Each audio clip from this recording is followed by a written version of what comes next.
Hello, everyone, and today I got a couple of friends with me to discuss Metroid Prime 4 just a little bit more. Um, I'm introducing Grim, the one with the Skull Kid avatar. Grim, Hello. how do you want to introduce yourself? I'm just Grim. You're just I love Grimbones. Metroid for a long time, and now I don't know. And then we have Any Name, who has just started a channel himself and has made two videos of Metroid Prime 4. Any Name, what do you want to say about yourself? Yeah, I've been a lifelong Metroid fan.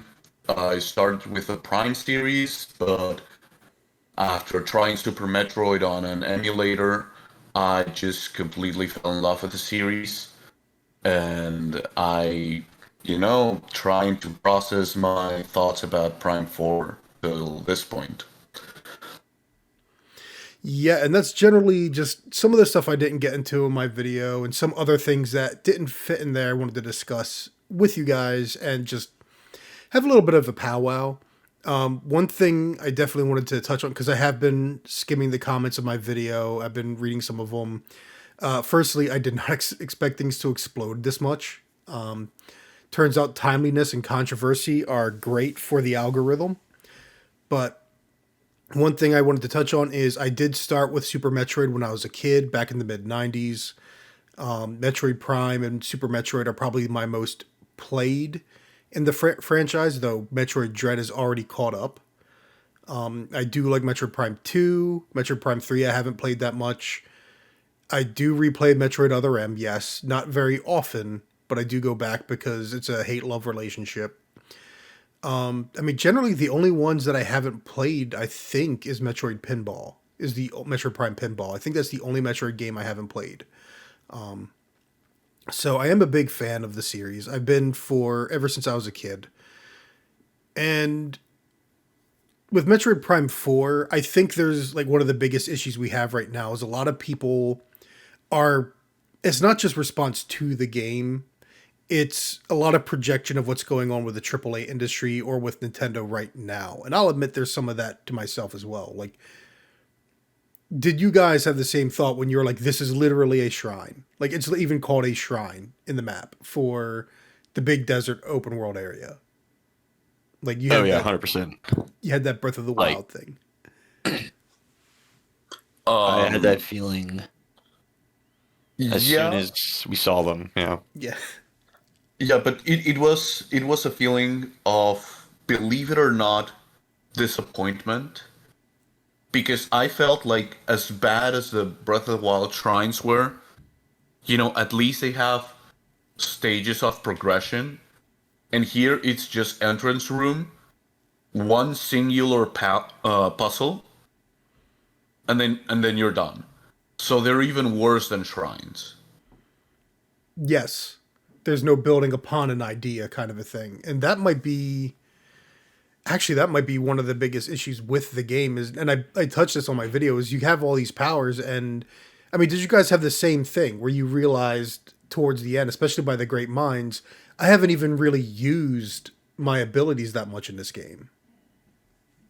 Yeah, I felt the same. I also felt like I almost didn't earn any of them, because in the previous games in general, either you get your abilities from having an epiphany of where to progress in the map, which gives you a feeling of satisfaction on itself, or you get it by beating a boss. So you feel like you earn your reward. But in Prime 4, you leave the desert, you go and smash into a few green crystals, and as you do, Mackenzie tells you where to go. When you go into that area, you just use your power and you get the new one. And there's nothing. Like, there's no sense of accomplishment. And generally, that's your only use for your newest power. You just use it to get the next one, and then it's discarded to a degree. It's very odd. Yeah, that's the thing I was thinking about because I had recently replayed um Prime for this, and the even at the very end has you constantly switching between beams and using your different powers to like get different enemies or, you know, different challenges or whatever, but I almost never use the ice beam in this game or the fire beam.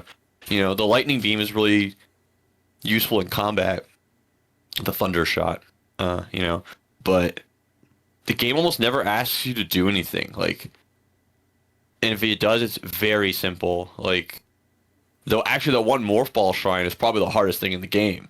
The one you showed in your video, Yeah. the spider ball tracks. It's probably the hardest thing in the whole game.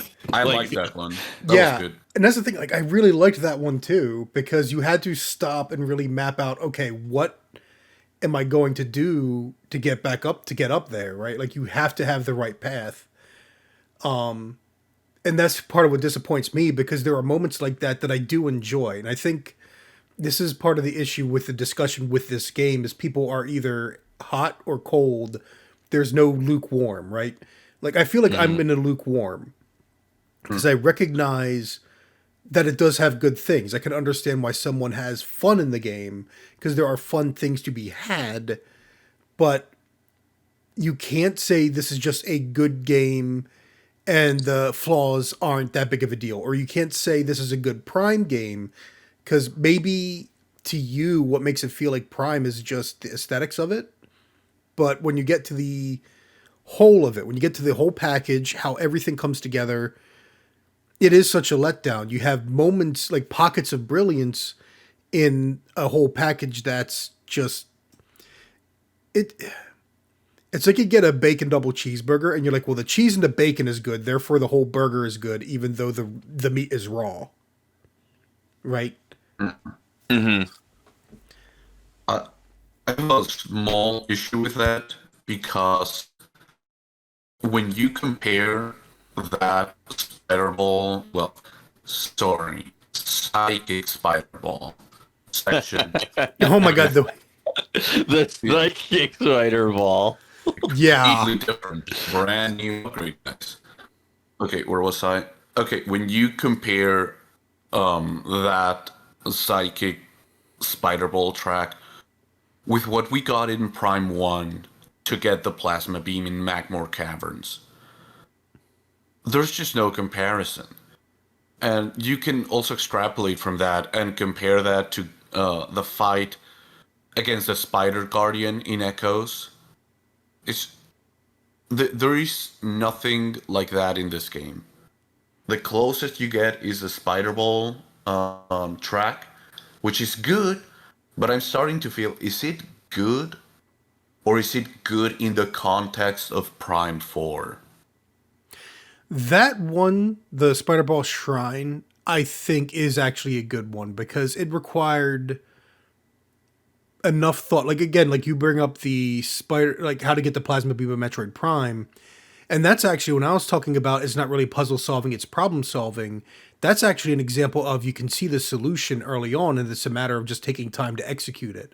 Because once you figure out the first one, doing the rest is just taking you time to complete it. So I would actually say the whole chamber to get to the spider ball is less interesting than having to stop and think, okay, there's where I need to go. Let me trace this maze backward to find where I even need to start in order to get up to the end of this spider ball track. I'd say there's definitely more mental engagement in that one in Prime 4. The problem is that's the one in Prime 4. Like you bring up the spider ball boss in the Spider Guardian in Metroid Prime 2 Echoes, and while there's aspects of that one that are a pain in the ass, it is actually a good use of your morph ball abilities in general. You have to use the boost ball, you have to know when to use it right, you have to map out the timing. Like that is an act of solving problems and engaging within Metroid Prime 2. And within that boss fight. So that is what is like having more like that is very much lacking in Prime 4. I actually think the real genius of the spider ball shrine is that it's a dome, so that you can't just More jump, you bomb jump, you know, because that's the thing for the plasma beam. I actually think the shrine is way better because the plasma beam in Prime 1, its execution, its problem solving of just like, the jumps, but the shrine makes you think about the spider ball in an entirely different way than Hmm. anything else. So, not that I like it's significantly better and it's crazy and it's like this masterpiece of design, but it was a I actually thought it was probably the best puzzle in the game. I can agree with that. Because I can't think of another puzzle that I liked as much. Because even with the ability to slingshot yourself with the spider ball, that ability isn't really used anywhere. And also, that made me think of Mario Galaxy. Oh, like the spider ball grapple thing when you can like do the tether Yeah, points. yeah. Yeah. You do the tether points, then you just launch yourself. It reminded me of some of the levels from Mario Galaxy where you just launch Hmm. yourself in the bubble. But that's part of what I mean is like there's an ability with potential, and aside from like one or two other places that aren't even as difficult as the first time you had to use that tether. Like once you get to spider Hmm. ball, like that's the first time you have to use the tether, and I feel like that's the most complicated or one of the most complicated that you have to use it. Nothing else really stressed my brain or really mixed the powers up well enough. It was fun, it was interactive, but there was so little of it. And I think that's partially because I think, and again, even if we look at Metroid Prime 2 Echoes and even Prime 3 a bit, like each of them tried to build on the traditional formula in some way. Like one of the things people keep saying is Metroid needs to evolve. People keep saying. And half the time you can tell someone doesn't actually really care for Metroid when they say this, because the way they want it to evolve is to stop doing what Metroid does. Hmm. Because for me, starting from zero is not something that necessarily bugs me.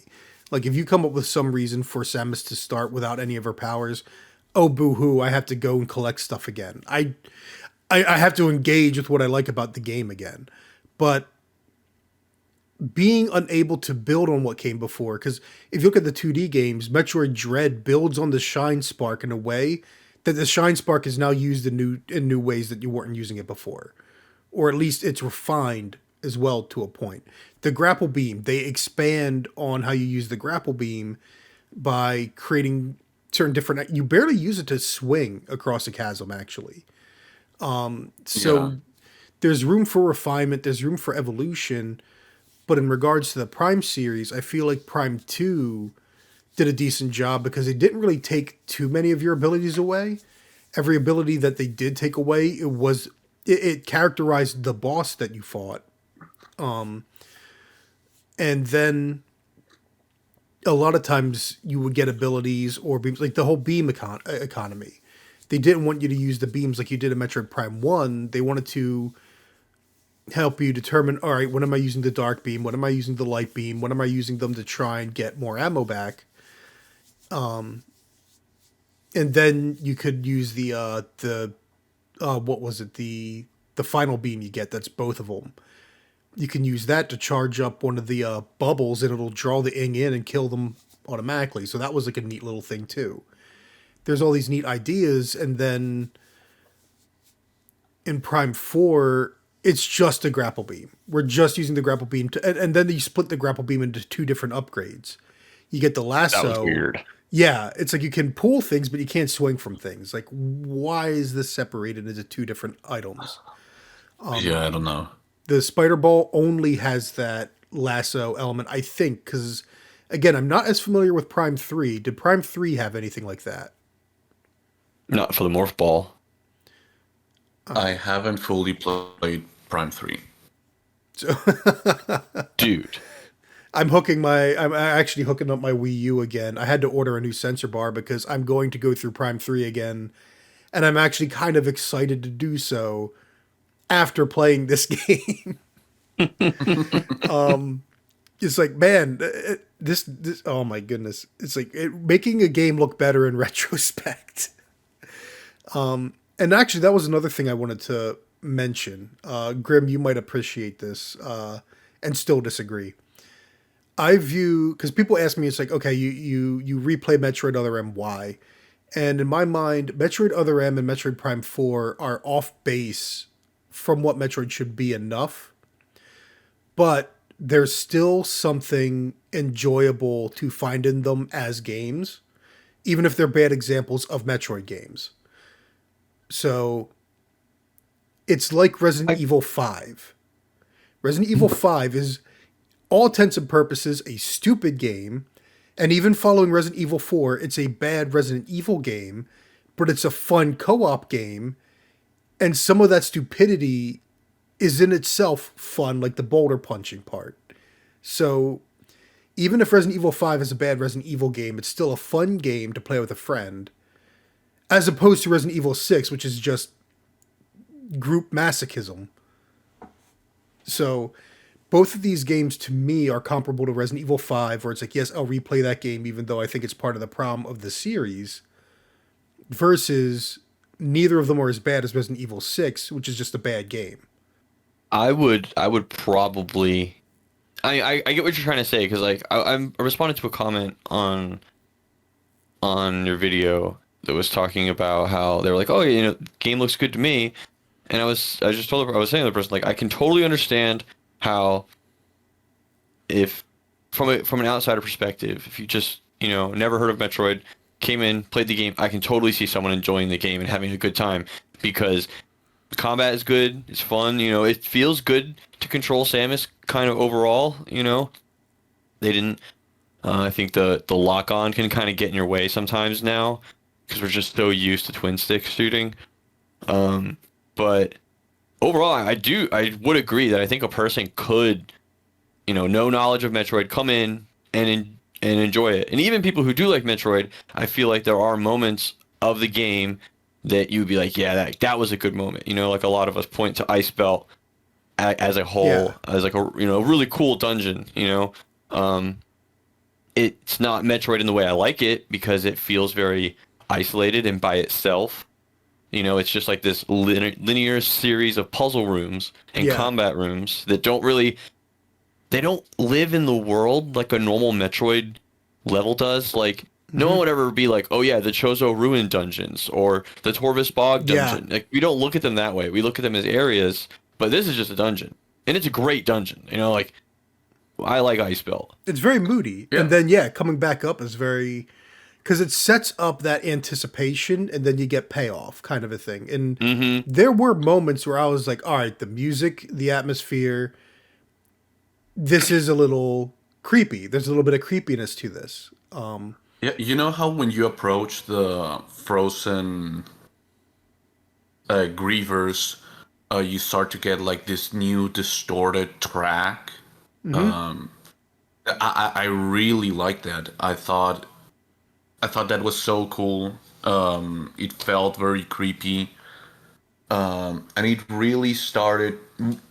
I started to guess that the grievers were the Lemore before I got into the cutscene because of all the lore that was being laid out, and I thought it was wonderful. I really enjoyed the Ice Belt, but again, like Grim said, it didn't felt Super Metroid because you're getting literal keys, right? You're getting literal keys instead of like it's a Zelda dungeon. You're getting literal keys instead of having the normal Metroid navigation.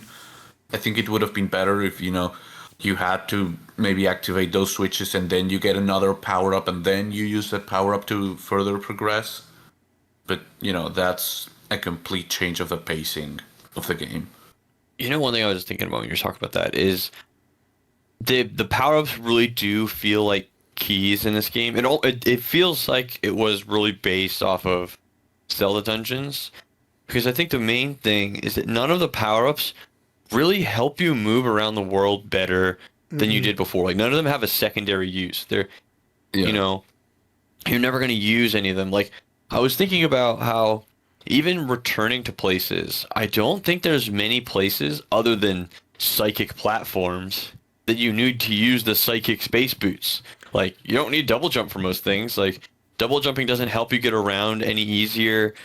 There's no way to like get from point A to point B faster. because I'm trying to think of a spot where you need those psychic boots after you get into the ice belt.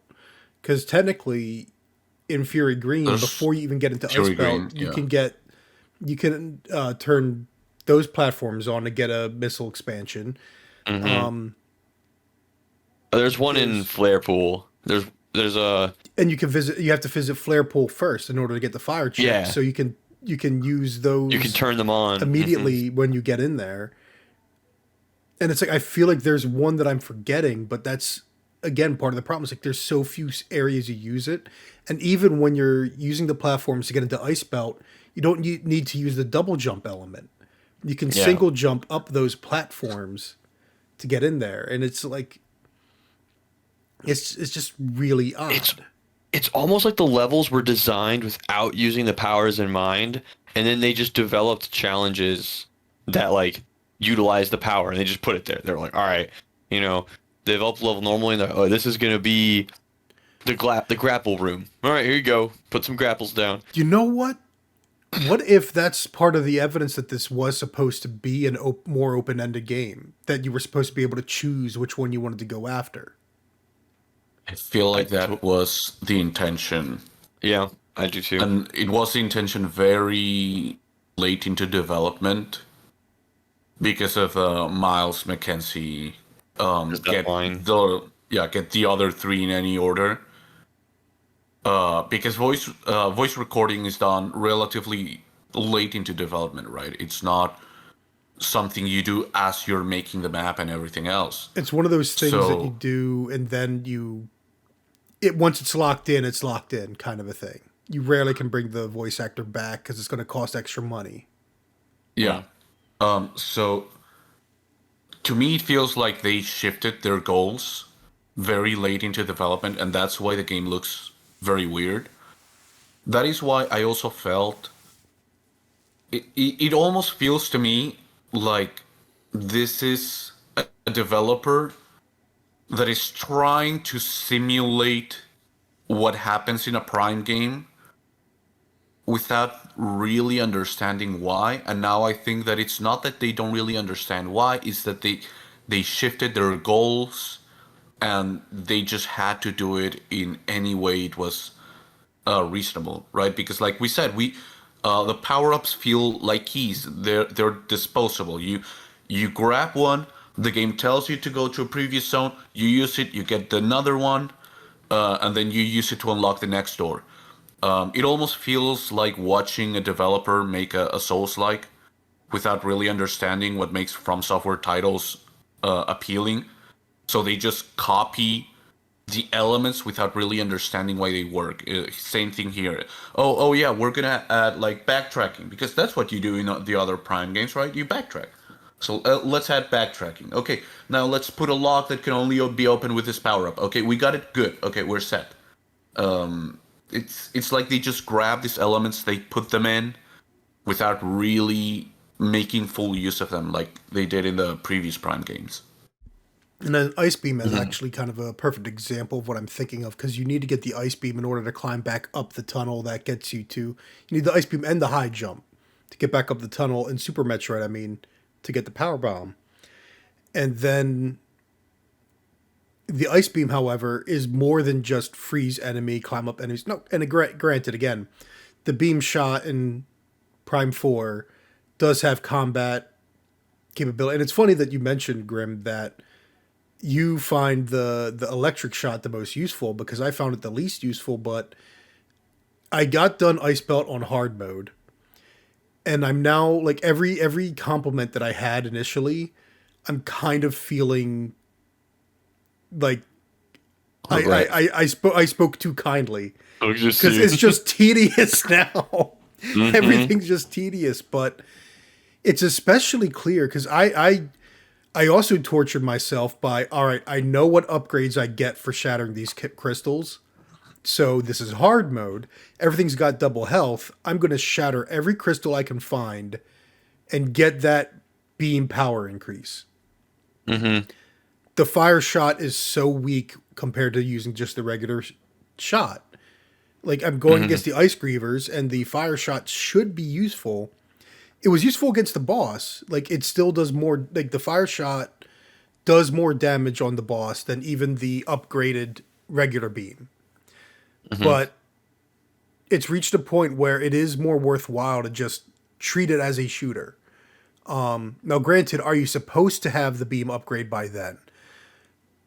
I mean, you put all the crystals out there, you give me the ability to do so, and as a result, you make your fire shot not even worth it. So I don't know. I really don't know if that's what they were thinking, if they were thinking about that, especially because I've started to notice, and again, this is where some of the experimentation in the hard mode does come around. Enemies do have free aim weak points. Some of them you can still hit when you're locked onto the enemy. But like the maintenance tanks and the robots, their little eyeball, you can headshot it basically, and you can do more damage.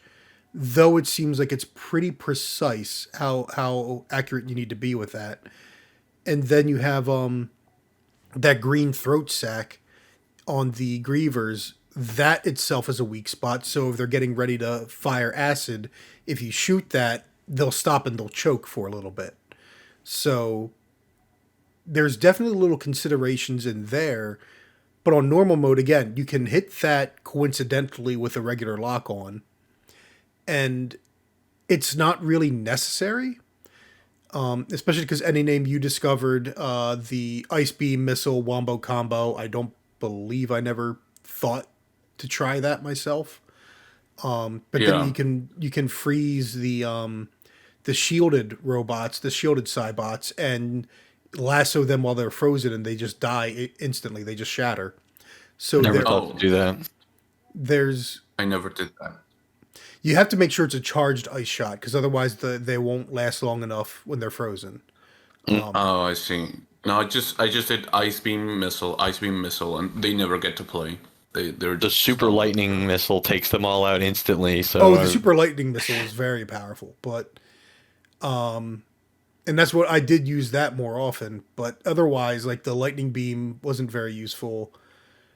The super fire beam is a great area of effect. Like that's why I was able to take care of the alpha griever so easily.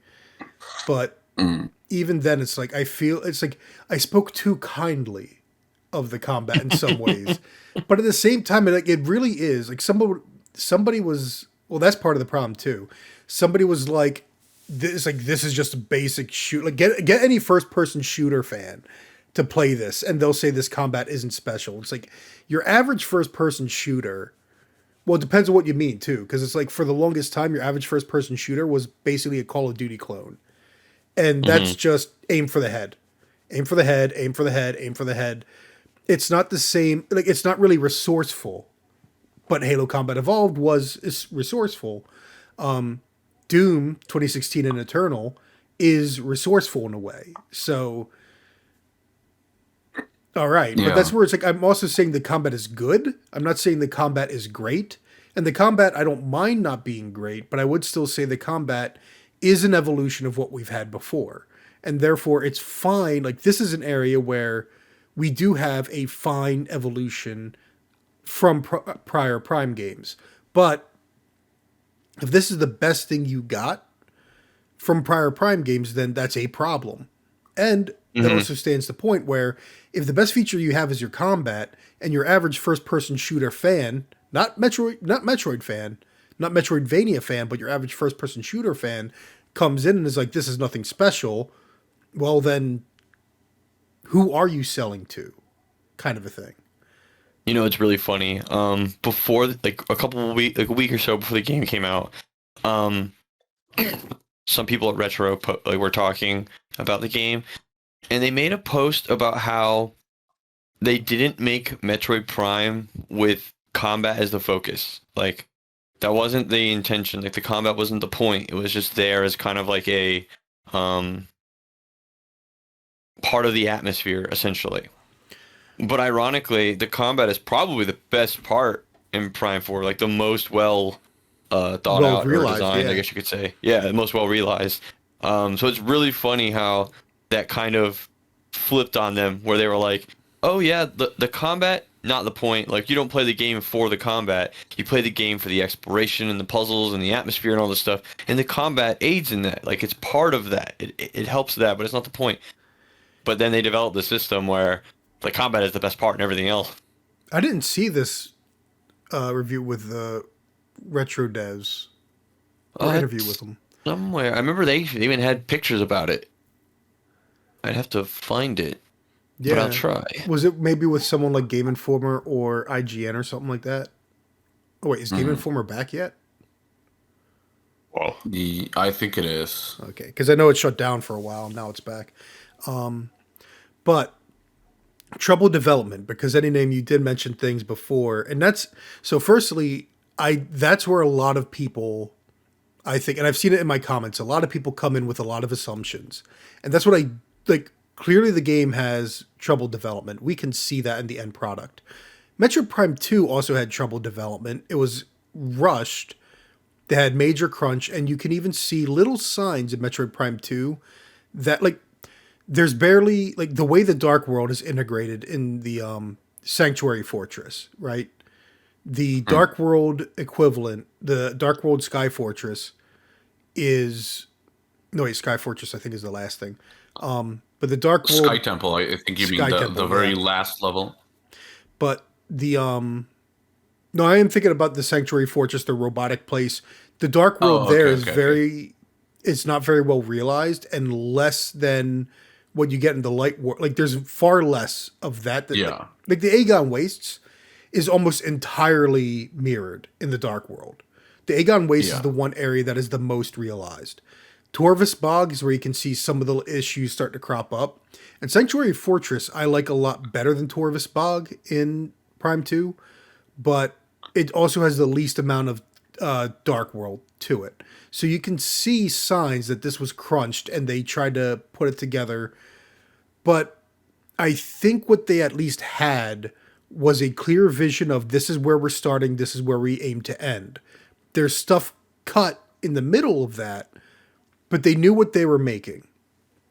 And Metroid Prime 4 feels like they must have just been unable to get things to work together. Like, some people are accusing 343 Industries veterans, the most high-profile 343 guy they have is an artist, not a game designer.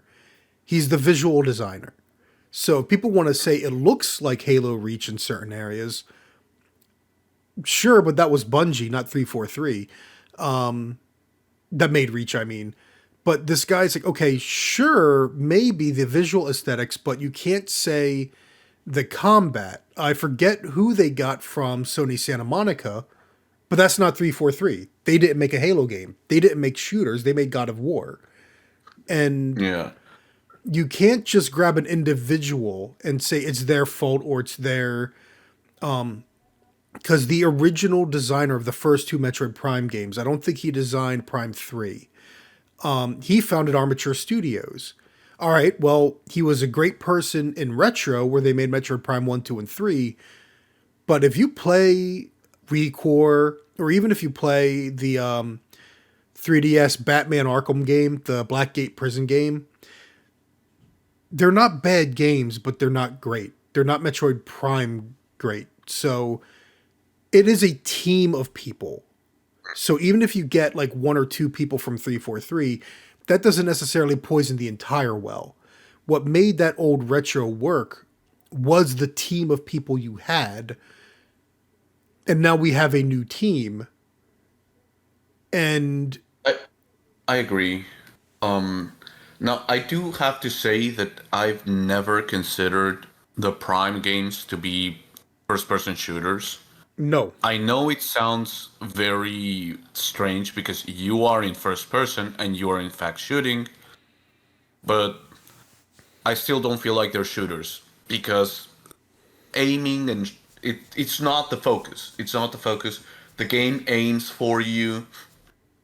You just press a button. It's more about knowing the enemy weakness, using the correct power up, and all that. And that's why the combat is more about you dodging around correctly more than anything else, which I'm fine with. Um, but I do think that I thought back to what you guys said about, well, yeah, the game combat is good, but if you compare it to an average FPS, it's not as good. Yeah, on one side, my initial thought was, yeah, but Prime isn't supposed to be a shooter. But then, if we're gonna evolve the series, this sounds like a much better way to evolve it in than just trying to make an open world desert, right? But the open world desert any name? The open world. It's What would going to evolve Nintendo the do without formula. it? It's going to What evolve the wouldn't? formula. That's the thing that got me is I even It's had gonna a evolve friend. it into the dumpster. I even had a friend tell me it's like, oh, because like the open world game, maybe we can have optional bosses, and it's like you had complete rooms in Super Metroid that were optional. Yeah. Why do you need? And even then, like there's technically just through the backtracking optional encounters in Prime 4. The going into the chamber that you have to fight two alpha grievers at the same time. And then you have they did add like a unique enemy that you have to chase down in Flare Pool for one of the last energy tanks. Optional encounter, right? I hate that they gave that thing The original Metroid of Prime theme. the original Metroid Prime theme. I was like, what? What is this? Why am I chasing this random enemy around Flare Pool and getting the Metroid Prime theme? What And you know is what? going on? And that's another troubled development thing where I'm like, they only used this track because whatever it was originally intended for, they dropped that part of the game, and now they wanted to use the track, so they just stuck it here. Because they Just had to never have had a felt better that. reason for that track to be included in the game, and they didn't want that track to go unused.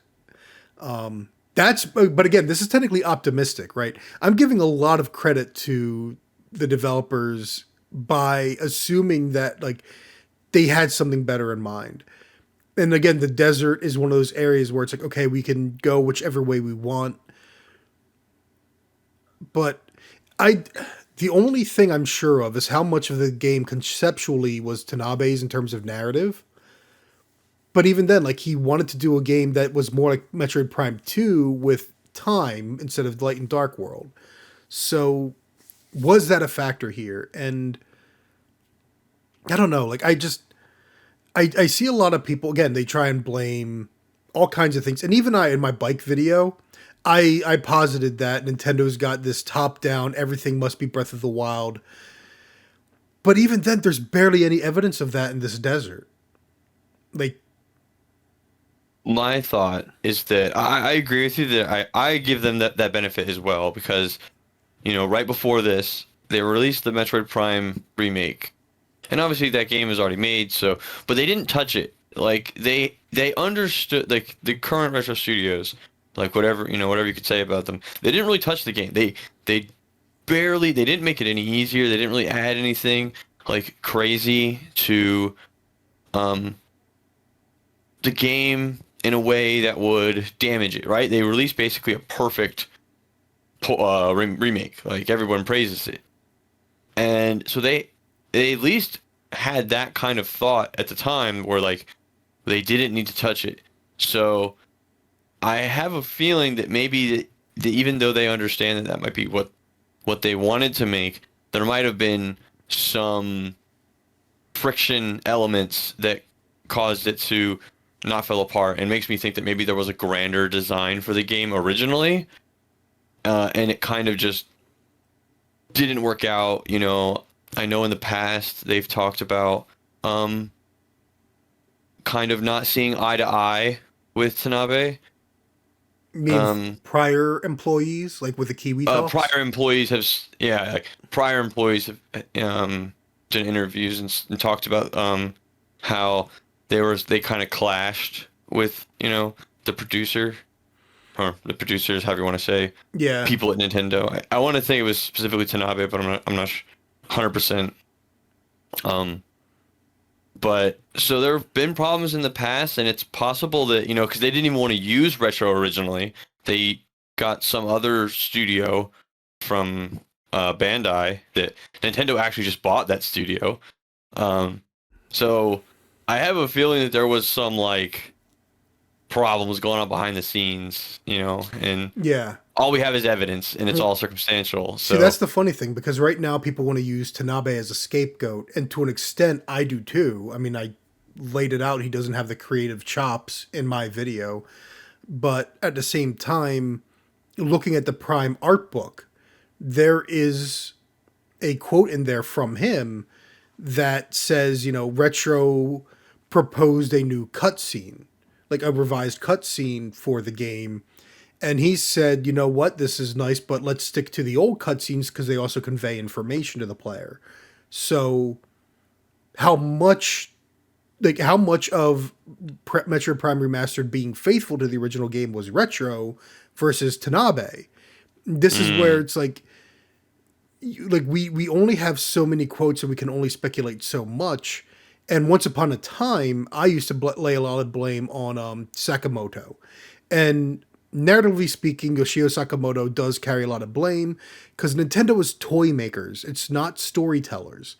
But when I looking at interviews that were originally in Japanese and only recently been translated, like the Metroid Fusion interview with Sakamoto that was translated into English. We didn't have this interview growing up. We didn't have this interview long ago. But what Sakamoto specifically says is the Wario Land team or whatever, the Wario Land team for the GBA, they were the ones coming on to make Metroid Fusion, and they were younger. And their impression of Super Metroid was it was one of those old, hardcore, masochistic Nintendo games. And Oh wow. when he had them play it, they came away with that, oh yeah, man, this is really hardcore, it's masochistic. But what's interesting is all of the changes, all of the ways to make things easier was in the map design. So it's like the masochistic part wasn't in the combat challenge because there are some tough parts in Metroid Fusion, but it's not in the map design. So the reason Metroid Fusion is so linear isn't because of Yoshio Sakamoto. It's Yoshio Sakamoto working with the team to be like, all right, we have to consider the modern audience. We have to consider the more casual audience today. And these are literal quotes from the interview. Like, we have to consider the modern and casual audience. And it's funny because these same kinds of terms are a death knell today, but it's like that wasn't Sakamoto's fault. Gameplay wise, it wasn't Sakamoto's fault. And I think one of the reasons Dread was so good is Sakamoto might have finally been able to just help with working with Mercury Steam, make the Metroid game he wanted to make. But this is all speculation. It's all theory. And we can only go off of interviews. And with the way Nintendo especially is, we're only getting these guys talking from Retro because enough time has passed for NDAs to be, irrelevant now. Lifted. And they're no longer working with Nintendo. They're at different companies, right? Mm-hmm. So when will we ever know the truth of Metroid Prime 4? Maybe when we're all retired, man, because it was 20 years for the original Metroid Prime and other Retro Studios development things to come to light, right? And Tanabe, I do think, though, going back to what you mentioned with the Kiwi Talks, I do think, and again, including in the art book, because Metroid Prime was, I think, their idea. Tanabe was not originally part of that. He was put onto that project. And it was Shigeru Miyamoto's idea to be like, oh, you're making this first-person shooter. Why don't you make it a Metroid game? And that got all that Retro staff to be making Metroid Prime. Metroid Prime 2, Retro came to them with the idea of what they wanted. They wanted to do the light and dark world. They wanted Samus to find a distress beacon from the Galactic Federation. And so Retro basically decided Metroid Prime 1 and 2 conceptually, and Tanabe was there as producer and to guide them, and they would send scan logs back to Nintendo of Japan, who would edit them, make sure they're canonical and fine, and send them back. Metroid Prime 3 was the first time that they came to Nintendo with an idea, and Nintendo said no, because they wanted Samus to be doing bounty hunting things. they wanted Samus to be hunting down different targets. And that's where the whole infamous they don't know, and I think this was Did You Know Gaming had this information. That was where it turns out Nintendo doesn't understand that bounty hunter means you do it for money. Hunt. Yeah. Yeah. And so that's where, and of course with Metroid Prime 2 Echoes, that's where Tanabe had his interest sparked by the Galactic Federation. And admittedly, so did I. And I know even Ratatoskr, like we're all from his community, Ratatoskr has said it, like he likes that idea of the Galactic Federation soldier, just do it well and do it as a part of the two problems with Federation Force. And again, I'm sorry, I'm digressing. This is why these things always end up being so long. I promise I'll stop hogging the mic. But Federation Force, two problems with that. One of them was it's not the game a Federation Force game should be. And the second problem is this was after, like 5 years after Other M, and no sign of the mainline series coming back or correcting itself. So the Metroid fan base was just never going to accept Federation Force for what it was. But like, if you have mainline Metroid games that are good, you can do a spin-off of Federation Force with Galactic Federation soldiers, I think. But in my mind, you do it like Star Wars Republic Commando. Never played. You should. Oh, yeah. Republic Commando is amazing. You should play it. But Not. Okay. yeah, I understand what you're saying. But to bring it back to Metroid Prime 4, Yes. I'm not opposed to there being galactic soldiers on the planet. What's more, I think they could have done it quite well had they done it and I'm not opposed to them being in separate areas even. You know how in Prime 2 you advance through the area, you meet the Luminoth at the starting area, then you go to each area, and in each area you find a hologram of a Luminoth, the die defending the light machine in that area, that tells you what happened in that place, how it used to be, Yes. and to tell you what you need to do next. I think they could have just done the exact same thing. Like every Galactic Federation trooper is in someplace else, and instead of them following you around and being in comms, they just talk to you. Oh, Samus, I landed here. I've been investigating. It seems this place used to be this thing. Maybe we should activate this reactor. And that's it. That would have been great, right? But instead they go for this shit where they're following you around and each area is this linear corridor. I'm not opposed to the Federation having a bigger focus. I just think that it's been done poorly before. Mm-hmm. And it keeps being done poorly. And that's just going to make people opposed to the Federation. But when I first saw the Federation in Echoes, I thought they were really cool. And I wanted to see more of them. And, in Prime 3, there's a bit too much of them. But, I still think that they can have a spotlight as long as they are done well. As long as they're done better and they're not as intrusive as they have been. I completely disagree. I don't think there's any hope for a game where you have constant companions. Even if they're not like with you, the fact that there are you're going to, you meet a random guy who tells you what to do and then you go do it. I would rather, like you gave the example for the generator thing, I would rather use my scan visor to scan a console that says this is the way to the whatever your goal is, but the power's off. Generators are located in the bottom, in lower floors. I would 1000% prefer that than some random dude telling me where to go. It's the same So you information. don't like the Luminoth. in No, the Prime Luminoth, time. but the Luminoth are kind of like you meet the one, you went the ones in the beginning, right? But the rest are just they're like holograms, and they're not as like they're not there with you. Kind of like how do I explain this?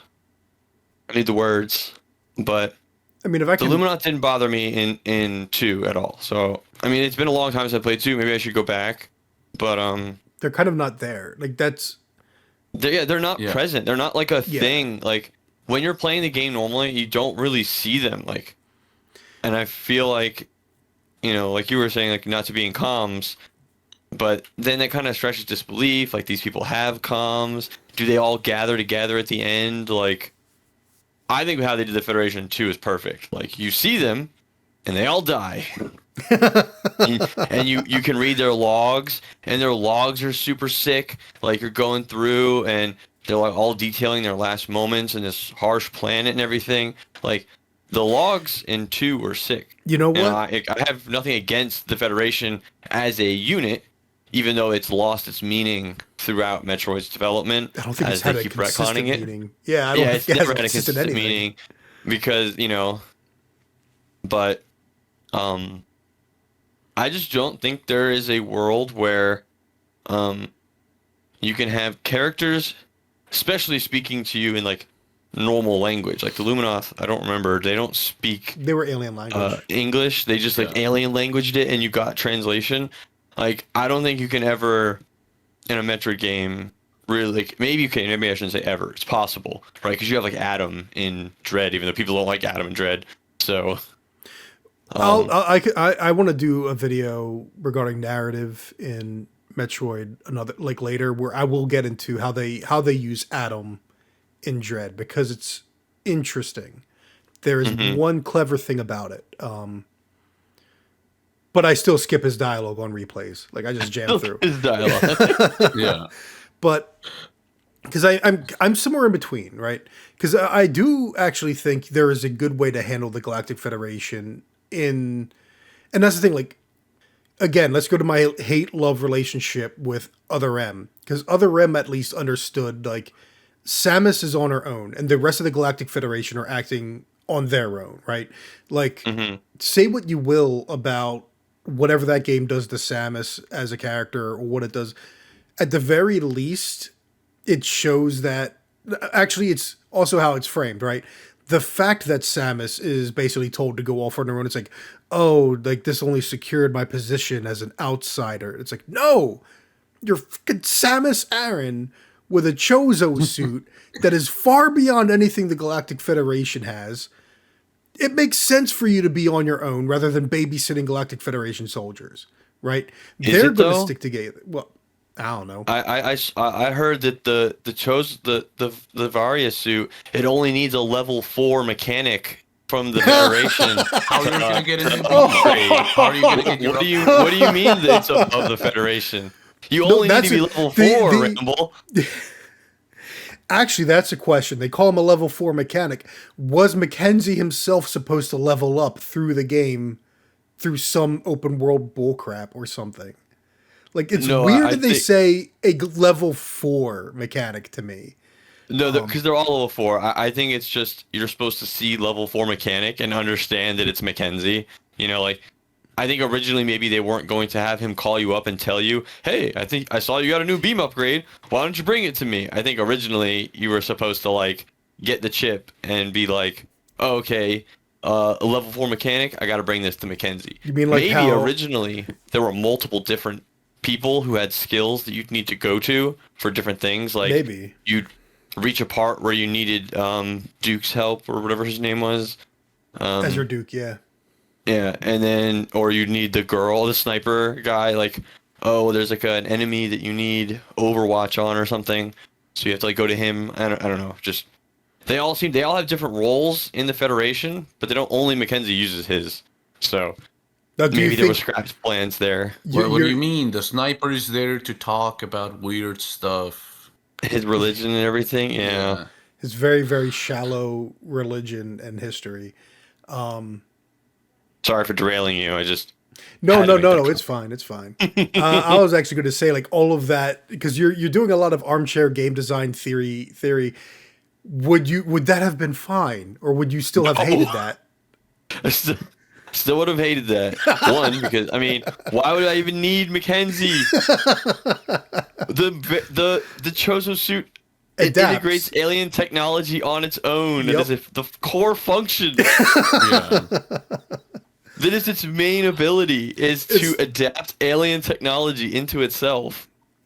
And it's so considerate of the Lemorn that they give you exactly all of the technology that Samus is used to using. Yeah.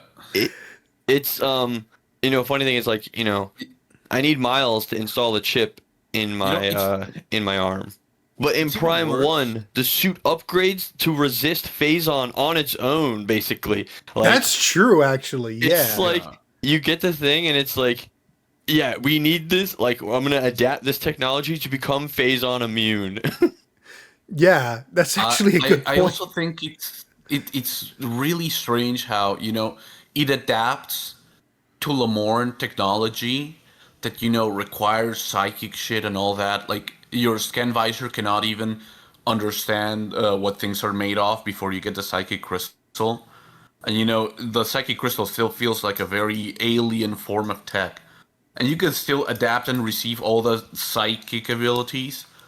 But a Galactic Federation chip? No, that's too advanced, Samus. There's no fucking way I can adapt to that. It wasn't even a It Galactic just- Federation chip. It was a Lemorn chip. He somehow Wasn't one of them from a Galactic Federation area, or am I mistaken? the No, fire they're chip. all. Oh, they're from the Metal Age. They're from Yeah, the Metal Age. the machine They're age, from the yeah. mechanical age. Yeah, exactly. Okay, That's so that makes they're it not even psychic worse. things. That's It's even actually worse. I actually do want to touch on that because I actually did forget about one of the Lemorn holograms because someone in my comments was like, "Oh, you missed this one," and I'm like, "Wait, which one are you talking about?" And I went back and I found the statue he was talking about, and it's the one that, and I know why I dismissed it because it's talking about Viola and why they built Viola. And as soon as they're trying to justify why they built a motorcycle to cross a Oh, desert, you missed the whole mechanical age, psychic age thing. well, the thing is, you get that even when you look at the scan logs. And I don't. If I had remembered, I would have still complained about that in my video. Like, that's one of the things that I chose not to have in the script. Because how long was this mechanical age? And if they, according to that hologram, once they approached the psychic age, they abandoned the mechanical age. Or so they claim. Except they're still building bikes. All of these facilities are like, how long was this psychic age? Like 2 months? Like, if so many years, wouldn't they dismantle the machinery? Like, why is the machinery still functioning? If that, and again, like the green energy is during the psychic age. So if they want to stop plundering the world's resources, because that's the whole thing. Like, we built Viola, it plundered the world's resources. Now we're going to try and rejuvenate it with the green energy. But to get the green energy, you need to plunder the world's resources to get the green energy, because the green energy is a world resource. So there's that. And just the entire facility, it's industrial. So you're saying that this facility is from the machine age, but its purpose was for the psychic age when you already had the stones that you imbued everybody with? Like, that's where it doesn't Well, you make already sense. have the fact that Viola works psychically. Like it links with the psychic suit That's essentially. yeah. Like the rider suit that you get, Viola suit, it's got all the hallmarks, like the purple energy of the psychic, like it. I mean, maybe you could argue that's part of Samus's tech, integrating the Viola tech with the psychic tech. But why? Then your question, okay, why does that mechanical technology integrate, but not the chips? Yeah, Yeah. it's like, how long is an age? How long is an era? Because these things all feel recent and they feel maintained. That, I think, is part of my issue. Like, the one thing that looks like it's machinery from the psychic age because it kind of like the visual design fits is when you unfurl that big surgical machine thing. Like that is like okay, that's like I guess psychic age machinery, but again, it's it's too shallow in its thinking and its world building. So I did miss that hologram. It is a little bit of a weak spot in my video, but I think on the whole, it doesn't unravel any of my argument. It doesn't unravel my issues with this is very shallow world building, and they could have done it a Oh, lot but better. I wouldn't even consider it shallow. It's just all over the place. It's There's that like too. none Yeah. of it makes sense. It's haphazard in a way of just things thrown together. Probably because they sound cool, honestly.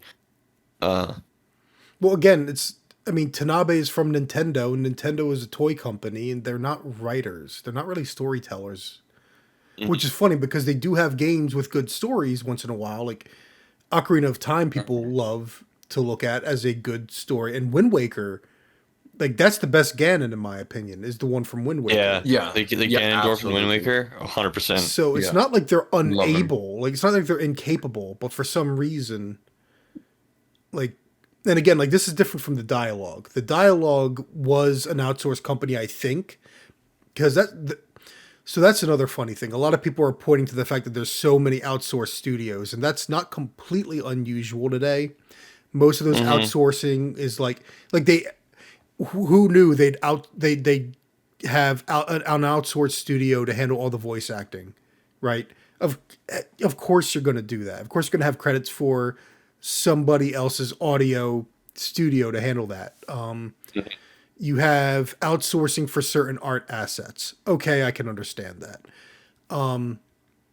The dialogue and the writing, like the actual character dialogue, that seems like that was outsourced as well. So that's not a retro problem as much as it is the problem of that outsourced studio.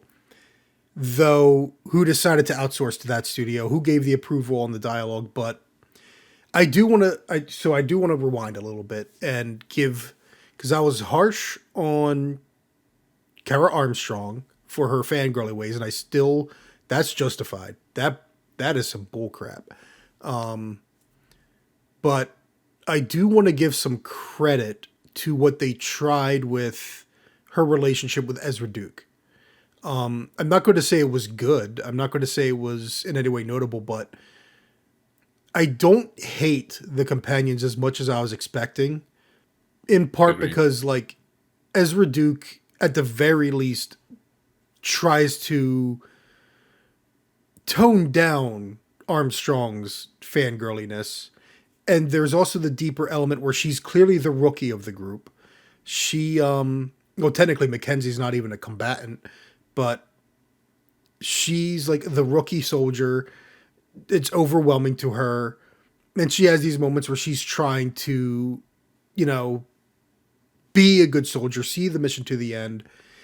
And it's not always just about Samus this, Samus that. So I'll give some credit there. Like basically, I know the title is Beyond My Lowest Expectations, but my lowest expectations for these characters was way further down. The cast isn't as bad to the point that they're kind of like I don't want to say kind of tolerable, but I mean I guess they are kind of tolerable, right? But I don't care about them is the best way I can put it. Like I see what they're trying to do, but it doesn't mean I care about them. Yeah, I agree. I also like that, when Armstrong, quote unquote, no, I'm sorry, when Duke, quote unquote, sacrifices himself in the mines, I like that Armstrong locks in. She locks in on the mission. She stops fangirling and all that shit. Like she becomes serious, and I'm like, damn, where were you before? I would have liked to meet this version of you Yep. back in the lava pool. That would have been amazing. Because okay, if they wanted her to, Prime 2 has this a similar character, right? Like a girl in Prime 2 that The one was dialogue, yeah. complaining, oh, yeah, oh man, if Samus was here, she would be in the front line. I'm Yeah. better than like these I could people, and shoot I'm better here, than all these guys. Yeah, this wouldn't happen to Samus. yeah. Yeah, but people are like, oh, bro, like Samus isn't real. What the fuck are you talking about? But you still have a character showing like this fanboyism towards Samus, but I just feel like it comes across as better. And I would have been fine. I think they could have still had that fangirl character, but she needs to feel more realistic than, oh, literally me, right? She could But have been, shy, like she doesn't know, starstruck, like she doesn't know what to say or what to speak in front of Samus, and then the Duke is like, well, oh, sorry, she's a big fan of you. And that would have conveyed the message perfectly without, taking away from the seriousness of the situation. Same thing with what's the name? Mackenzie. Mackenzie, uh, like he's in lethal danger. Nobody's gonna act the way he does while in lethal danger. He could still be awkward. He could still, for example, the quote where when you scan him and he says, "Oh, you scan me." What does it say? I firstly, like how that does he quote. know? And secondly, that came off to me as kind of creepy in a way. Actually, maybe it's the line delivery, but he's like, what does it say? Like, oh, you scan me? Oh, What does it say? Like, it's it kind of. I thought he know because this new scan visor. Samus puts her fingers next to her forehead, so But it then he would. seems kind of obvious. How would he know then? It's like, what are you doing? What are you touching your temple for? And of course, she can't. None Like, of the others recognize it. yeah, and also, actually, I was expecting Armstrong to have a line when you Me scan too. I her. was really Yeah, surprised when yeah, she me didn't too, say me too. anything when I scanned I was her. also surprised. But I what I'm trying to get to is that I find I find something like that less egregious because you are already not in immediate lethal danger, right? But before Samus arrives, this guy is essentially dead, and the fact that he's making this quippy remarks really takes me out of the experience. It's And not I even think, just that. Like, get To to himself. to He's nitpick. laying out in the open. yeah, To on the- nitpick. To nitpick. He's doing nothing to get himself out of the situation. And if you yeah. really look at how that ship first, like, he could climb down those vines, and then once he's at the bottom, just drop down. He makes no effort, and it is completely possible. You don't even have to shoot that vessel down. He could climb down those vines, and he is not so high up. He can't just drop down onto his feet. So, Yeah, but I think they wanted to make him into a complete wimp. There is this conversation between him and Armstrong, and I think he asked Armstrong, "Oh, how many push-ups can you do?" And she's like, "Oh, 4 to 5 sets, 50 each." And he's like, "Oh, I can only do four." And she's like, "Oh, 4 sets isn't bad. No, I can only do 4 push-ups in total." So, I didn't even hear that conversation in the game. yeah. And I'm like, man, I get that you're an engineer, but like I think engineers in the army need to be in That's some form of shape, right? that's Yeah, part of the this- thing yeah. too. He's not just an engineer; he's a military engineer. So he would have basic training. Yeah. Mm-hmm. I guess Grim, do you have anything to say, or are you just like, man, the companions? Is like just companions are terrible in a Metroid game. Like, is that your stance? Pretty much. Like, I won't say it's absolutely impossible to have it. I think it actually be cool if we were rescuing them, because how the whole premise of the game that is completely ignored by the game is that like the artifact goes off in the base and this huge light happens and it randomly teleports random people and things. Not a lot of things. There's a lot more stuff in that base that get hit by the light than actually get teleported.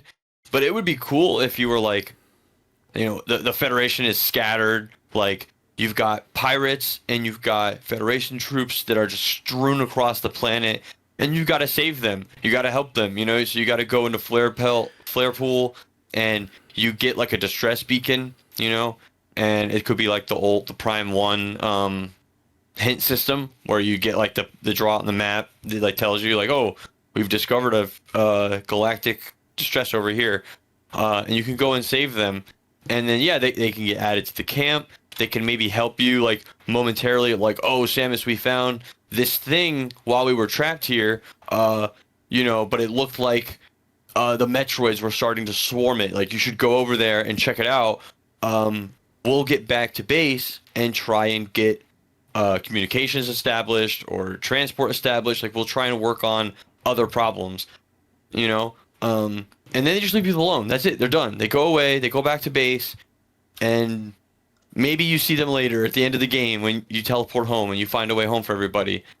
But that could work. Like, if it's your mission to go around and save these people, kind of like delivering on the promise of the original Prime 2 Distress Beacon, where you're going to save the Federation, who are all dead when you get there. Yeah. So you could do something like that. I think part of the issue with that, so it's two things, because technically you are rescuing them in a way, but they're helping you back. And that is, like, them helping you back is part of Tanabe trying to make them endearing to you. But the funny thing is, not every time, but a lot of the times when they do, they kind of rob Samus of why she's such a big deal. Like, Rieger Tokabe rescues you, which was an interesting decision. But, that fight with the wolves, that's a unique enemy that is only in one part of the game. Again, because we never touched on, like, there's no, like, even with the combat, it's like, yeah, there is no enemy in a game with no enemies. In a game with no enemies, there's, like, these wolves that exist in just one set piece. And I expected that set piece, like, all you needed to do was get close to death and it would end. Nope, you gotta sit there and fight for a decent amount of time. I don't know if it's tied to your ammo count, because even on hard mode, one fire shot is enough to kill one. Kill a wolf. Yeah, but I don't know if it's based on your ammo count or if it's based on your just the amount of time that it needs to be last until there's too many wolves to keep track of, and then it'll end automatically. But why did I digress to that part? Oh yeah, because they have that set piece just so Takabe can rescue you. So you're rescuing him to an extent. But they're also all trying to, and that's the thing, like, we did just complain about Miles not even trying to do anything to get himself out of there, but Rieger Tokabe is trying to investigate that area. Ezra Duke is trying to get in touch with Armstrong, and he's also trying to investigate the area. They're all trying to investigate the area. The problem is, again, nobody's trying to get in touch with one another, like, why can't Miles get in touch with anyone else while you're out there? Why doesn't anybody else say, oh, I heard from Miles McKenzie, blah, blah, blah, blah. Or why isn't it even, hell, you could have it where it's not Miles trying to track down the keys. Miles is saying, we have distress beacons in this location and this location. So, why don't you go check these areas? So there's a lot of different things they could have done. Oh, man, I really do want to know the history of this. I want to know what was wrong with Bandai Namco. And everyone assumes the Bandai Namco Singapore version was better, or at least a lot of people are assuming in my comments. We can't know that. There's no way we know what shape it took. It might as well have been horrible. It could have been. Yeah. Well, you got to think that game wasn't up to Nintendo standards. That's why they canceled it and got retros, because that game wasn't up to the standards. But this game was good enough for them to release. Was it? I honestly think this game would have been canceled. I think that was the reason given, at least. I don't know the exact If they came up with history. this first, they probably would have done the same. But they cannot fucking kickstart another game project another time. Like, there's no fucking way. Especially not for Metroid, that wasn't going to sell well anyway. I think the only reason this game released at all was because they announced it 2017. And I think they're also trying to just wind down Switch 1 development. So all Switch 1 projects are just, and you could argue they could have just But again, this was announced in 2017 for Switch 1. And I can see Nintendo having enough of a perspective. We're going to release this on Switch 1 regardless, like no matter what, because that's what we promised it for. But that's the thing, like, if they never announced it, this would have been canceled. The development was clearly hell enough. What we got was to ship it out the door. If they never announced it, it would have been canceled. And who knows what we would have gotten. Or it would have been delayed even further in order to make whatever they originally wanted. But because this took so much, they announced it 8 years ago, 6 years with Retro, whatever the last year or two was, they were like, that's it. We're shipping it. Here's your targeted release date. Get it out the door. Right? Just get it out of there. And they fulfill the obligation of releasing a Metroid Prime 4. Will we ever get another one? I don't know. Because this is not Sakamoto's baby. This is Tanabe's child. Sakamoto, I have a theory, doesn't care about or care for Metroid Prime as a series. One of those two. For him, it's been a long running thing. Yeah, for him, it's the 2D games. That's his pure core focus, and people are they believe. Like, there's rumors out there that yes, Mercury Steam is working on another 2D side scroller, whether it's a Metroid 6 or not, or whether it's another remake, be it a Fusion. Do they finally get to remake Fusion, or do they get to remake Metroid, like Super Metroid? Who knows? Metroid remake would go hard. It could, depending. Yeah, I guess that's true. It all depends on what they do. But Mercury Steam has more faith. And it's funny because somebody in the comments was like, you'll buy the next Metroid game, or at least the 2D game. It's like, no. See, that's the thing. I bought...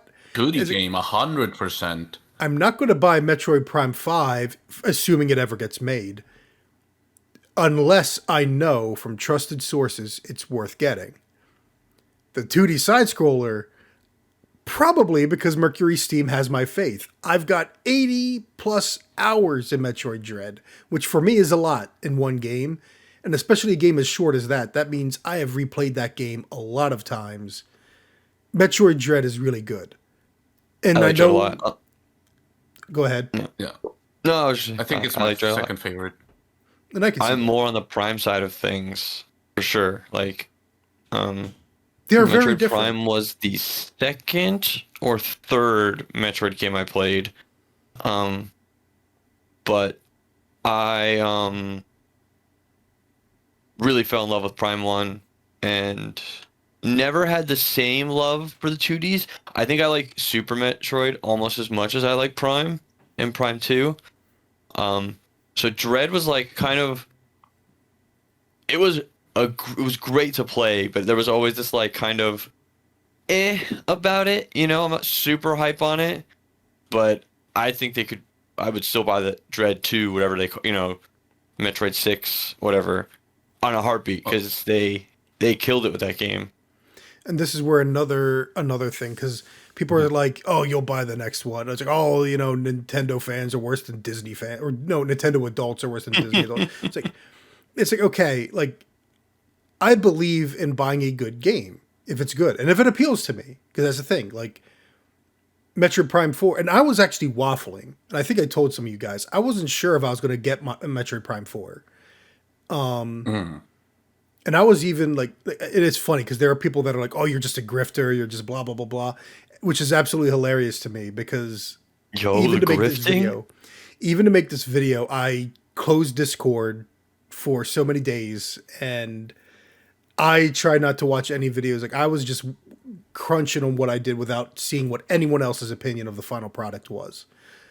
So my video is effectively, that's how I feel. And it's also catharsis because some people are like, oh, you know, you're over dramatic with this, you're over dramatic. It's like, look, it's catharsis. I'm getting my feelings out. I can live with it now. Like I've gotten my disappointment out of there. My emotions are set free. And now it's like, it's just a game again. I can move on. But like I was not sure I would buy Metroid Prime 4, and for like 3 weeks I was trying to come up with a Miles McKenzie reaction video, and I just kept disposing of it because the bike video was simple enough. The bike video, I'm literally talking about what's in the trailer and making speculation and predictions off of that. It's when you're talking about Miles McKenzie, though, it came down to what's going on at Retro, what's going on, like what is the final product going to be, and there just wasn't enough information. And I'm glad I didn't put that out. And I once again forget why I digressed into this side topic. It had to do with some kind of like the whole Nintendo adults. Like, look, if a game is good or it seems good, you buy it. And I appreciate some people in the comments defending, be like, "Well, he's a reviewer. Of course, he's going to buy." I mean, dude, this is the first time I've ever gotten a significant amount of views that is actually worthwhile. Like, holy crap! So it's not like I was obligated to make a video about the game, but I did, and I tried a new approach at it, and it turned out to work out for me.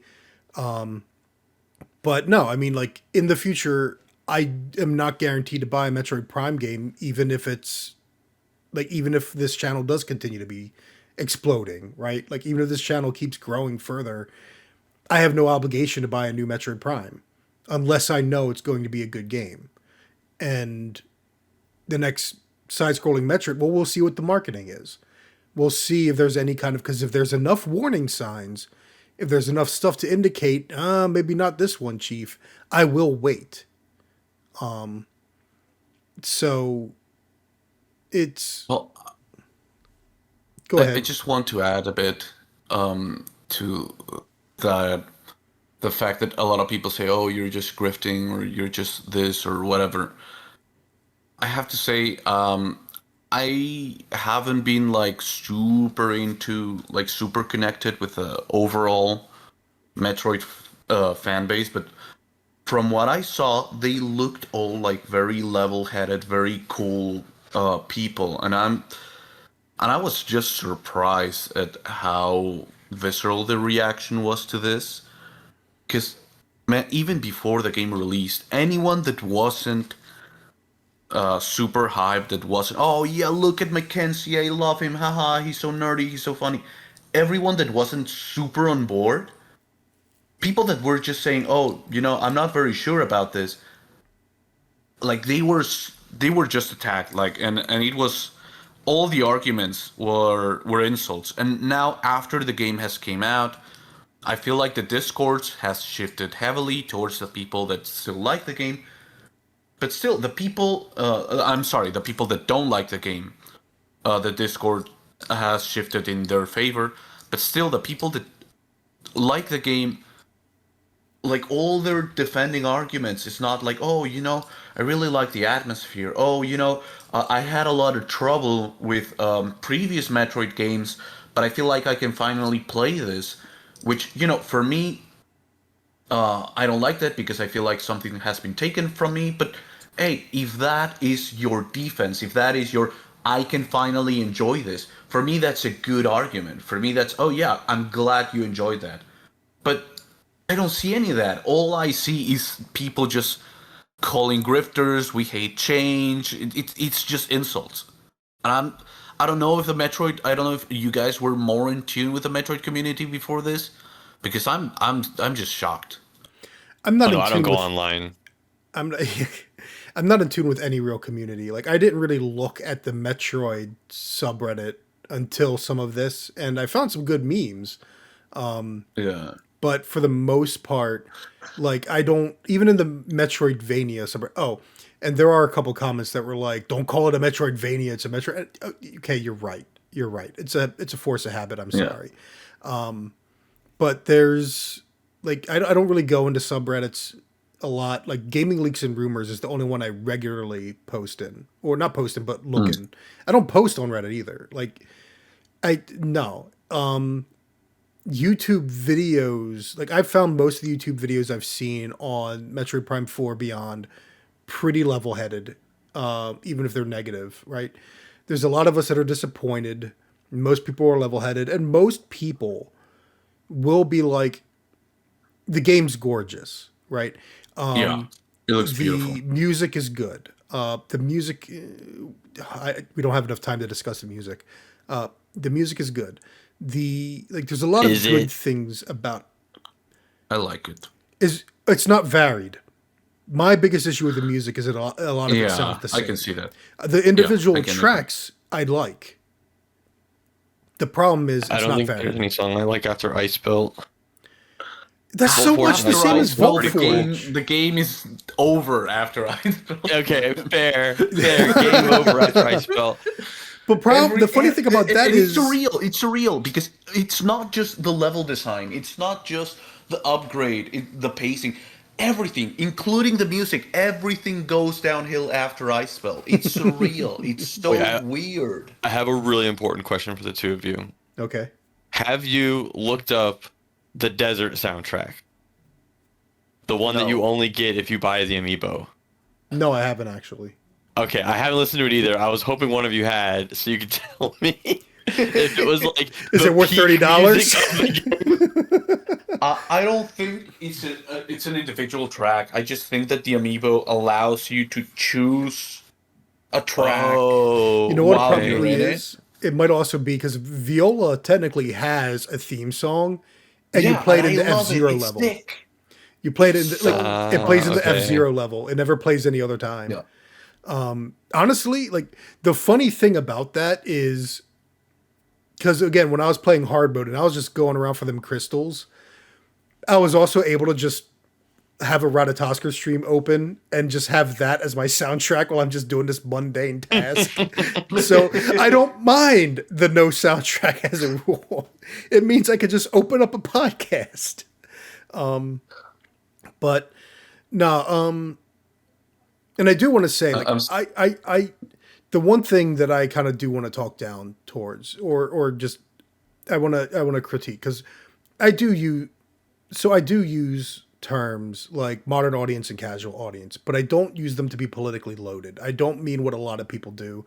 For me, it's more people that just don't play a lot of games, people that are average or below average skill level. Like, because for me, it's about like, and it is like that dumbing down element, but it has nothing to do with the culture war crap.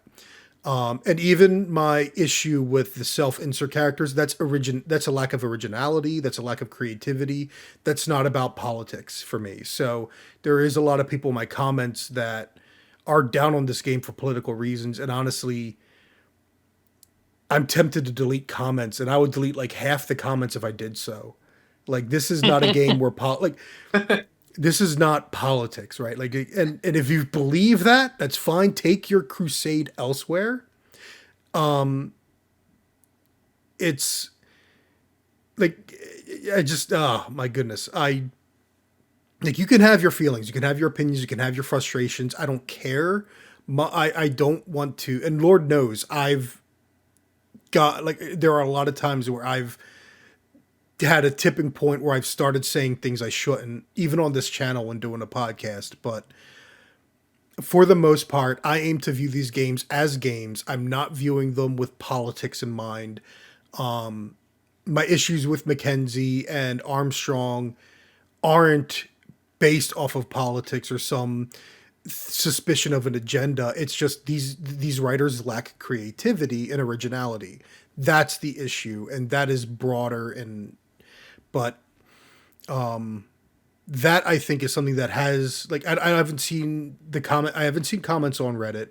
I don't know what people are saying on Reddit, but I'm not surprised if like you have two brands of extremes, and one of those extremes is just people that operate off of vibes, aura, and feeling, like how they feel when they're playing the game. And if you feel like you're having fun, then it's a good game, right? That's one extreme, because it's just extreme focused on feelings. And then the other extreme is incredibly negative because they are so jaded, bitter, and negative because of what they perceive as political agendas, that they are like, now everything's been poisoned. And both of these extremes. You could have said Grim before. You could have just called Grim by name before you got to the politics part. Damn. Okay, first of Wait, all, what? this game is so bad that you don't need politics. That's why I said before it's the political. actually it's Look, it's I an don't even insult. like, shut up, because I don't even know like any stance in that regard. I just Yeah, know he's I jaded. don't I'm know why he talking said like that. you're talking about old, bitter, jaded, and I'm No, like, no, no, oh, no, he's not the describing look. Grim. I'm talking specifically about like they're jaded from like what their perception of politics stuff, right? And Oh, so okay, you okay. get these two extremes coming into the conversation, and Metroid Prime 4 just becomes another battlefield for two extremes. And everybody in the middle that's Ah, level-headed is caught in that. yeah. Like that's the thing that gets me about my comments right now is and skimming them is there is a battle going on in my comments that has nothing to do with Metroid Prime 4. Hmm. And that's what Okay. frustrates me. Yeah. Yeah, and it's just a battleground topic for Thankfully, I opposing haven't sides. gotten any of that, and I would lose my shit because, bro, I'm not even American. Like, why are you bringing this shit to me? It's No, amazing but how much that happens. It's like, bro, I'm not even American. Why are you bringing this up to me? it's an But insult to the low quality of this game to make it about anything else other than how bad it is. Like that's the sad part is like, you know, you can have your wars somewhere else. Like we got to talk about this. this is my This channel. We're talking about the this game is mechanics. Get your politics out of here. Get your positive vibes out of here. because like there's no like even if you wanted to make an argument like that, right? Like uh there's no saving these characters. Like your review is beyond saving, right? There's nothing there's no agenda that makes Nora a better character, right? Was it Like Nora or Kara or Armstrong? I've been saying I'm Kara. pretty sure it's no. It's not. I don't think it's. Isn't it Nora? It's I have no Armstrong. Let's just idea. stick with Armstrong. Yeah, sure. Armstrong. There's nothing that makes Armstrong a good character. There's nothing that makes Mackenzie a good character. There's no amount of force to Kabe unskippable cutscenes in the desert to get my final upgrades. They're, they're gonna save that guy, right? So it's funny that people devolve to that, but that's like the current online culture. Yeah. Uh, Yeah.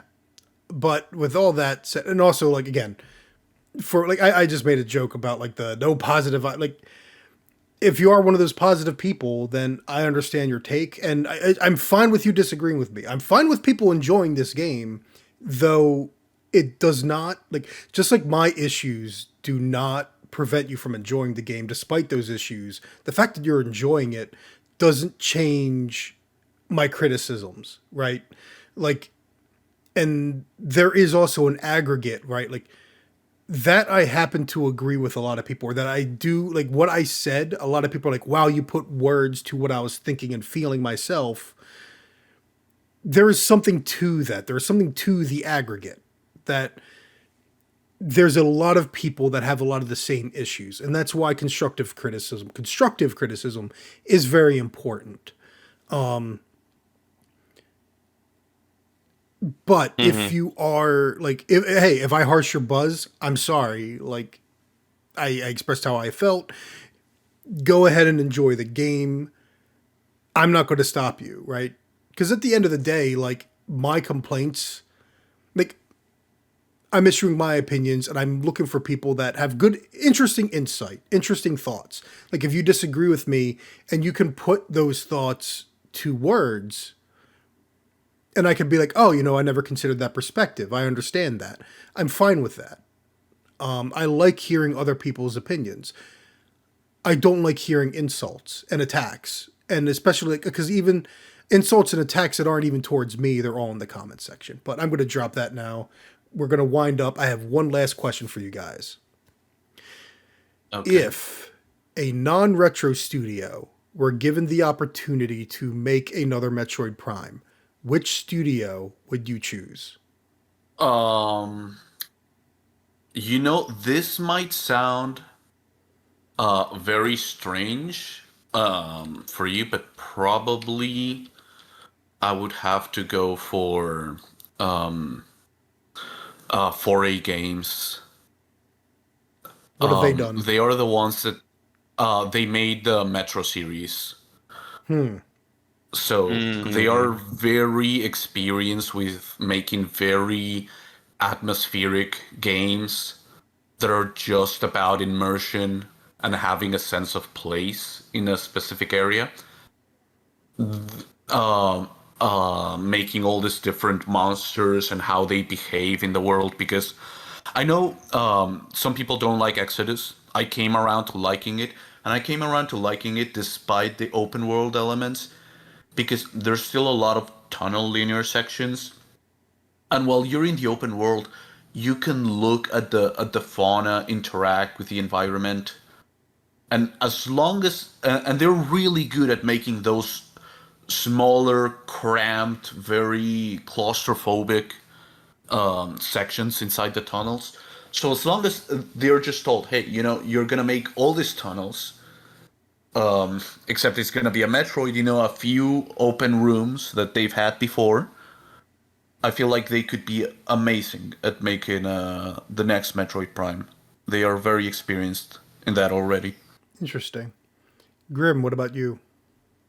It's hard to say because there are so many elements to it. I think maybe somebody like, you know, uh, obviously let's just get the elephant out of the room. If we could get FromSoft to do it, uh, you know, but I'm just trying to think of games that are kind of similar. Like the Metro devs would be really good because I haven't really gotten a chance to play much of it, but from the look, it's definitely got that kind of like deep immersion vibe, and that's kind of like the thing I go for most is the immersion. That's what I think Prime One and Yeah. Two nailed the most is that atmosphere and immersion. Um, so, but I also think about, I'm trying to think about devs that have done something with, um, shooter combat that's not just like, I'm trying to think on the gameplay and the story side here, like, Crytek, they make Hunt Showdown, that game's super immersive first person shooter, but I question their ability to make interesting encounters, you know? Mhm. Hmm. Um, This might sound uh, very strange, but I also think Valve, if they ever get around to make a game ever, um, then I'll I never think they see would. it. Okay, no, yeah, but the question is, if a company could make the next Prime game, which Mm-hmm. company would you like? Yeah. And I think Valve would just be fucking amazing at doing that. They are really good at the environmental storytelling from the Portal series. They are really good at making very smooth first-person gameplay, and they have proved that they are not just about Twitch shooters, right? They have made other forms of games. They have made slower first-person games. So I really think they could nail it if they put the work. Like if they are told, "Hey, this needs to be immersive, slow, environmental storytelling," they would hit a home run. I'm 100% sure. But they Well, would need to that's what Valve make a game does. in the first place. Yeah. Valve always hits home runs. They just, they're only up to bat every maybe 10 years or Yeah. so. Yeah. So it's funny because I was actually wondering, Grim, if you'd have the studio that came to my mind because I tossed this question around my head, and unfortunately, like the studio in my mind would probably be impossible because they're owned by a different publisher. Gunfire Games, I was because gonna say Gunfire Games. Honestly, I was thinking it because of the Remnant 2 encounters. I was gonna bring them up after I see, brought up it's funny Crytek. that you think of the encounters. See, for it's two games for me. Because in my Darksiders 3 Mhm. video, I did stress that I think Darksiders 3 is one of the best Metroidvania maps because it's all interconnected. You can Yeah. go, like, you can walk from one end to the other. It had gated areas, but it also had a degree of open freedom. Like, after you get through the whole prologue portion, you are free to take on like one of two enemies in either order, and whichever one you defeat then unlocks another one. So you have like two bosses you can always choose to go to at any one Hmm. time. Okay. So there's a little bit of freedom. So it would sort of technically, evolve that formula. But the biggest thing is how that world interconnects. You're in one area, you can see another part of the area that you can go to. And because it's a Souls, like most people think in terms of Dark Souls, but again, like this is a game with Metroid ripoff powers. They have their own spider ball in this game. Oh, I didn't know that. I've never played it. Yeah, I never had to play 3. There is some. I like 3. There is some degree of like they do have Metroid elements in there in its world design. So that's one reason. But the other reason is in Remnant 2, but less the gameplay and more that every world has an interesting atmosphere, its own unique culture, and the documents and logs that you find are well written and add depth to whatever that world's story is. Those two elements, the world design and the like the level design of the world, but then also the narrative and cultural aspect of the world's design, Gunfire has proven they can do well. And I trust that, I trust based on what I've played from them and when they were, of course, Vigil Studios, when many of their members were there, they can figure out the Metroid Prime gameplay well enough and possibly even explore with new ideas. That is, I think, the best studio suited to making another Metroid Prime game. See, I knew you'd bring them up, so I didn't have to. Oh, that's what it is. Because I was thinking, I think they're the ones who have made, because like my main issue is like definitely they had to nail the other stuff, right? They had to nail the important stuff of the atmosphere and all that kind of stuff. Everything that Metroid Prime 4 didn't do. But if they can't make it into a cohesive experience for the gameplay and marry those scenarios, I think it'd be really hard to have another studio make a Prime game in that way. So I think they could do it. I do think that, considering the way they did boss fights in Remnant 2, definitely, and the way Remnant 2 plays definitely makes me think, yeah, these guys could make a shooter that feels really good to play, but be in these super immersive environments that feel good to move through. And, like I said, I didn't play Darksiders 3, but I will soon, before 4. But I heard you talk about how it's like one of the best 3D Metroidvania games, and like pretty much the only the other world design. The world design. Yeah. I want to specify that because everything else is, again, I like that's it. What I meant. I like it, sorry. but I like it, but I referring can see to. why some people say it's okay. I can understand why people hate it. They don't like it. Yeah, I was referring to the world design, like because that's the thing you talked to me about is the world, because not many games go for that like Metroidvania in 3D that Prime does, right? Most of the them, only other one I even can now, think of is like because the developers for Star Wars Jedi Fallen Order were like, oh yeah, we're influenced by Metroid Prime and Dark Souls and blah blah blah, and that's not very good Metroidvania design that they did. Like, you get some of the powers that will unlock different routes through different areas, but and even then, I remember playing Fallen Order and be like, man, why can't I unlock different landing spots for my ship like I could in Prime 3? Like, even Prime 3 do that much. So, It's not a lot, though. There's not a lot of people doing that 3D Metroidvania thing. Because that's what I noticed. Everyone's going to the Skill Up review and how he's talking about Prime's lack of ability to evolve.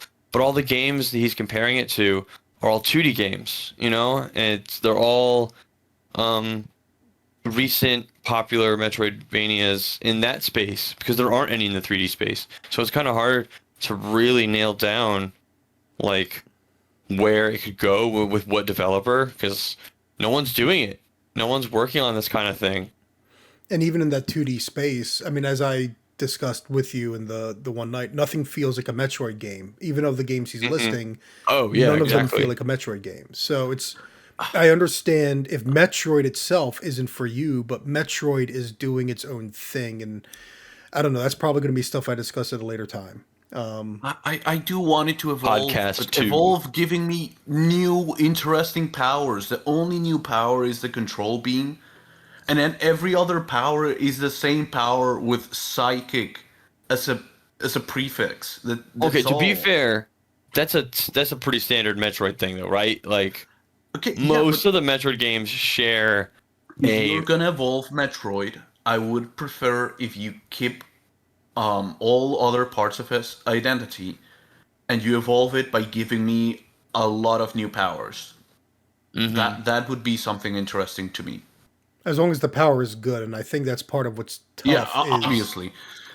Yeah, I got a comment that said, "Oh, you hate change," and I was like, "If the change is bad, yeah, obviously I'm gonna fucking hate it." you know what I love. That change I needs to be good. I have the perfect counter to that because and some people brought it up in my comments.